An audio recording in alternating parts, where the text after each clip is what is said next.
Hello ladies and gentlemen, Legatus here, bringing you the game so far for Starport Gemini 2. This game has arrived on Steam Early Access, and I thought I'd take a look at it in its current state and kind of go over the features that they do plan on adding in the future.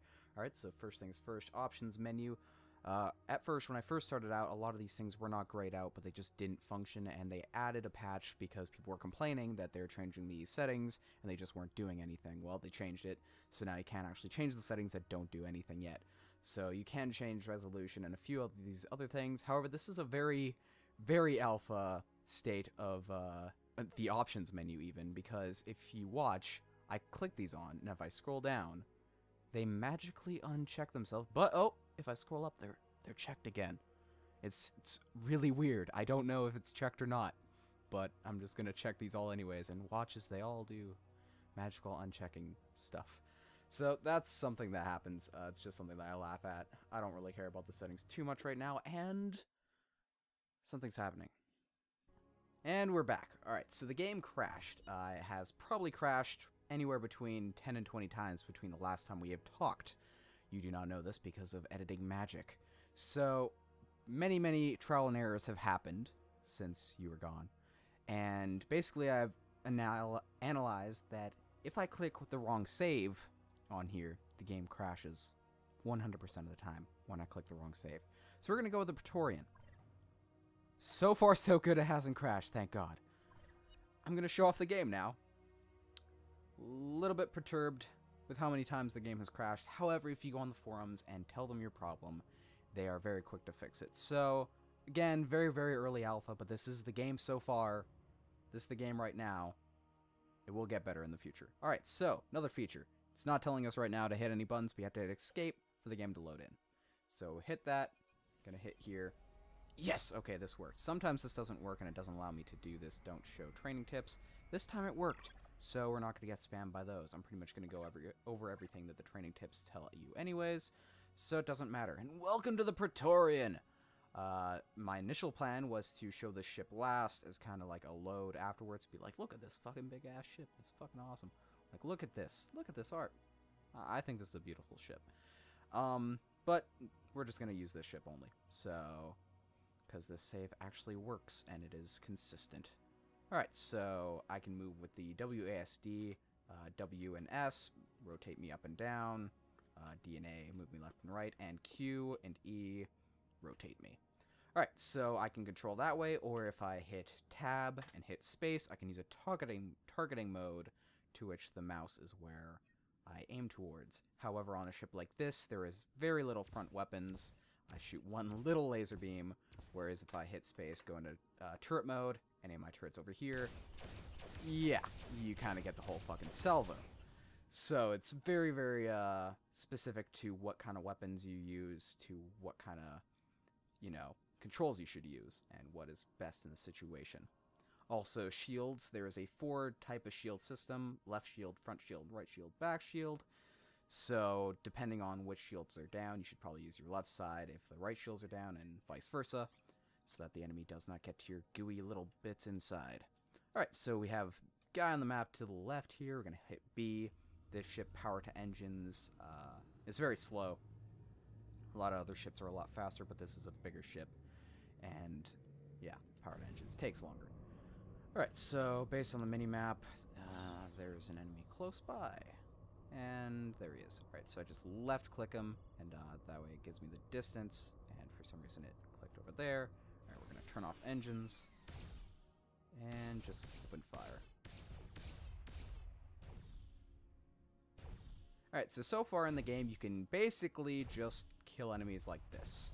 There's not a whole lot in the game in terms of quests. There are some quests where you can just go to locations, and other quests where you can just do actions on things. But beyond that, the bulk of the game is just you hunting and assassinating bands of people that you should kill. And that's honestly pretty much it. You can level up your ship, get more powers, kind of use these abilities. You can buy better weapons and stuff, but all of that isn't really fleshed out, and a lot of the pricing is a little bit imbalanced right now. So, really, the meat and bones of the game right now is just kind of just dogfighting and stuff like that with these giant ships, learning how to target, and basically just looking at the game and flying around. later on in the game, like we're going to hit anchor right here. Later on in the game, you'll be able to buy bandits or mercenaries, I think they're called, which is basically just people that follow you around. They don't really know how they want to implement it yet. They actually did ask me on the forums how I preferred it, and I gave some input, but they aren't really sure how they want to input it yet, is basically the point there. Yeah, I think that covers a lot of the game. What else can I really say about it? You have this perk tree. Where's the perk tree? Yeah, so as you level up, as you kill people based on this XP bar down here, you can invest more into these different abilities, which will make it so it alters some of your weapons. Like railguns, if you activate this, you can use burst, puncture, and all that, and that just basically improves the weapon like that. But I can't show you right now. If I were to put a point into this, it would increase the power by another 5, so it would be up to 30. So that way, right now, I have 25, 25, 25, 25. So if I aim down here, I have 120 energy. I could use all of these abilities right now at the same time, and it uses that much of the energy. However, if they're more powerful, they cost more energy, and I have to use them more strategically. So that's a cool feature. I like it a little bit. I kind of wish that this game was a little bit more on the hardware-heavy side on the ships, not really abilities and such, but I still like this a little bit. It's unique. Don't really have too much against it. Again, I haven't really seen it fully implemented yet because it's still very alpha. So do not take this as a full review because this is not a full game.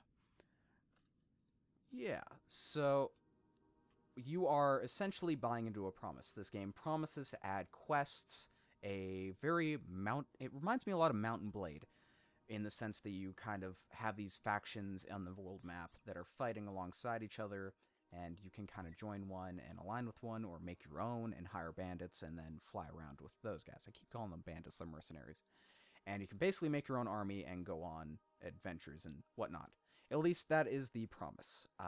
Starport Gemini 1 has some bad reviews. I looked at that first before picking up this game because it also comes with this game. If you buy this game right now, you get the first one. However, the first one, a lot of the bad reviews are over the fact that the game was in 3-dimensional rendering, but not 3-dimensional space. It was on a 2-dimensional plane, and you just kind of moved. You could move like this and this, but you couldn't move like this or that, so to speak.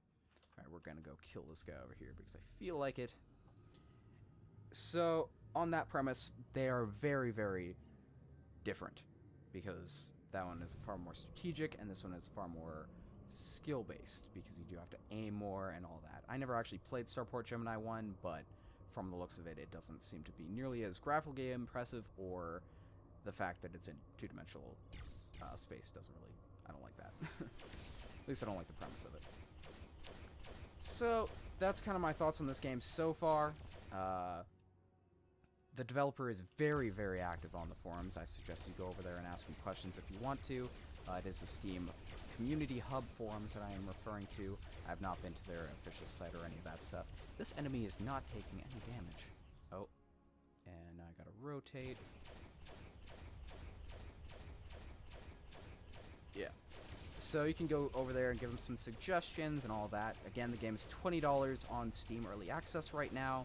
It is very early alpha. There is a long list that I just couldn't remember of stuff that they are adding into the game, including quests that are fully voiced. There is no voicing in the game that I've found so far, but there will be fully voiced quests and all that stuff, which is something that Mountain Blade doesn't have.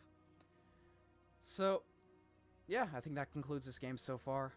If you go on here, I'll just show you. Here is a quest I could do, which is destroy all marked targets. I'd accept that. Go over here, and it's over there. Go that way. Use spacebar so that I'm aiming at it. And then I just fly over there and do that, kill the guys, and then I get XP and money, and then I'd spend it on stuff. However, again, 99.99% of the game just isn't here right now.